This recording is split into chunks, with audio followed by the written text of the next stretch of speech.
2026 मध्ये जसे सगळे लोक नवीन सुरुवात करणार आहे, तसंच माझ्या दादाच्या पण नवीन आयुष्याची सुरुवात होणार आहे. आणि त्या सुरुवातीसाठी आज आहे ना, हळद दळायचा कार्यक्रम होता आणि त्याची तयारी सगळी आपल्याला करायची होती. चला तर मग आज मी तुम्हाला सांगणार आहे, आपण त्याच्यासाठी काय काय तयारी केली.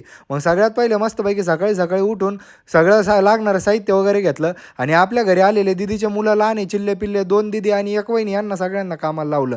सगळी तयारी झाली. मग मस्तपैकी दीदी ना त्याला डेकोरेशन करायला लागली आणि तिने ना म्हणता म्हणता 0 मिनिटात सगळं डेकोरेशन केलं. आणि हे इतकं आपल्याला आवडलं होतं ना, का विचारताच सोय नाही. या कार्यक्रमासाठी सवासणी व्हायला लागतं. मग सगळ्या महिला वगैरे जमल्या होत्या आणि आता ही सगळी तयारी वगैरे झाली होती आणि डायरेक्ट हळद दळायचा कार्यक्रम एकदम ओकेमध्ये चालू होणार होता. आता मस्तपैकी मग सगळ्या जमल्या बिमल्या सगळ्यांनी नावं वगैरे घेतले आणि पटापट त्यांनी हळद दळायला चालू केलं. आणि एक ज्या गाणं म्हणत होते ना, ते ऐकून मला डायरेक्ट आश्चर्य वाटत होतं. मग एकदम ओकेमध्ये हा ईदला कार्यक्रम सगळा उरकला ना, आपले सगळे शूटिंग बिटिंग सगळं ओके झालं. मग त्याच्यानंतर आपल्या अरुणिका बेबीला काढलं ना, आपण डायरेक्ट निघालो श्रीरामपूरच्या दिवसांनी. कारण आपल्या भावाचं लग्न जे आहे ते रात्रीचं आहे ना, आपल्याला तिथून फटाके बिटाके सगळं घेऊन यायचं आहे. मग अचानक भाईनं आम्ही फटाक्याच्या तिथं आलो. मग मस्तपैकी डायरेक्ट कंपनीतून सगळे फटाके बिटाके घेतले आणि डायरेक्ट मित्र सगळे घेऊन आम्ही डायरेक्ट निघालो घराच्या दिशेने.